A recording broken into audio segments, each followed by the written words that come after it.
इस बीच एक बड़ी खबर और आज एक बड़ी अपडेट आ टीएमसी की याचिका पर आज देश की सर्वोच्च अदालत में सुनवाई होगी। सुप्रीम कोर्ट की विशेष पीठ याचिका पर सुनवाई करने वाली है।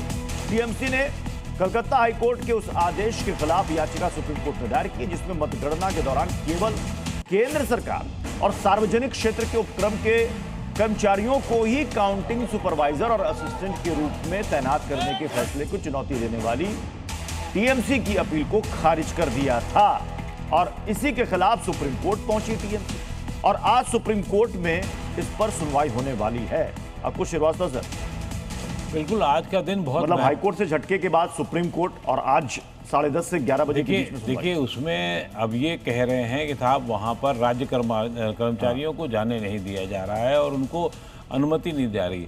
अगर पूर्व का इतिहास देखें और जो उसमें गड़बड़ियां होती रही हैं उसको मद्देनज़र आप अगर केंद्र सरकार के कर्मचारी हैं तो उसमें बुराई क्या है? क्या आपके केंद्र सरकार के जितने कर्मचारी वो मतलब आप ये मान रहे हैं कि नहीं इन पर विश्वास नहीं है? राज्य सरकार के साथ में जो इतिहास रहा है वो बहुत अजीबोगरीब रहा है और उसमें एक मुझे नहीं लगता कि पहली बात तो यही है कि पूरी तरीके से राज्य सरकार के कर्मचारियों को नहीं रखा गया, लेकिन सिक्योरिटी है। अब आप हारने या जीतने के पहले ये बड़ी परंपरा पुरानी रही है, चाहे वो मध्य प्रदेश में रहा हो, चाहे वो केरल में रहा हो, जब भी हो पहले से ठीक रहा अपनी बैकग्राउंड बनाने के लिए कि साहब हम खतरे में हैं, हमारी दिक्कत है और ये ईवीएम लुट जाएगी, हट जाएगी, सब कुछ हो जाएगा। वो बातें पहले से की जाने लगती है और फिर चुनाव के बाद अगर उनके पक्ष में हमारे साथ टीएमसी से राम प्रकाश पांडे हमारे साथ जुड़ चुके हैं। राम प्रकाश पांडे जी, पहले ये शिकायत की स्ट्रांग रूम में गड़बड़ी हो रही है, बैलेट पेपर के साथ छेड़छाड़ की जा रही है और अब केंद्रीय कर्मचारियों को क्यों रखा, क्या संदेह क्या है?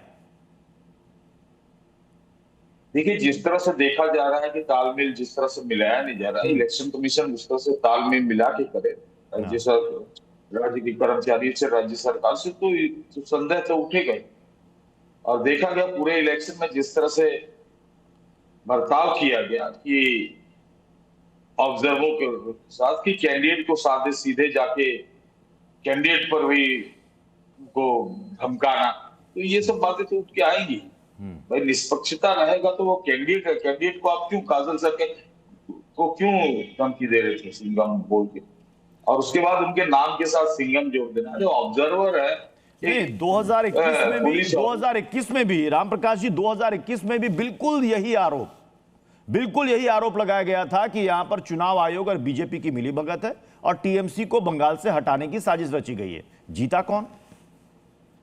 किसकी साजिश थी? ठीक है, 2000 साजिश में जीते हम, फिर किसकी साजिश थी? आप जीत गए तो साजिश खत्म हो गई, आप हार गए तो साजिश कामयाब हो गई, यही है ना? नहीं, देखिए शिकायत का अगर हमें कुछ मिल रहा है उस तरह से तो हमारा शिकायत करने का तो हमारा मैंने दायरे में पड़ता है ना, ये संवैधानिक अधिकार है हमारा। हाँ बिल्कुल बिल्कुल संवैधानिक अधिकार है, लेकिन सवाल तब खड़े होते हैं ना कि जब आप चुनाव जीत जाते हैं और वो भी अच्छे खासे बहुमत से, तब फिर जो आपका ये वर्जन है, ये बयान है, वो धीरे धीरे पीछे चला जाता है। फिर कहते हैं जनता का आशीर्वाद है, जनता ने हमें आशीर्वाद दिया, दिल खोलकर आशीर्वाद दिया। वरना अगर आप हार गए तो फिर यही बयान, यही टोन सब कुछ बदल जाता है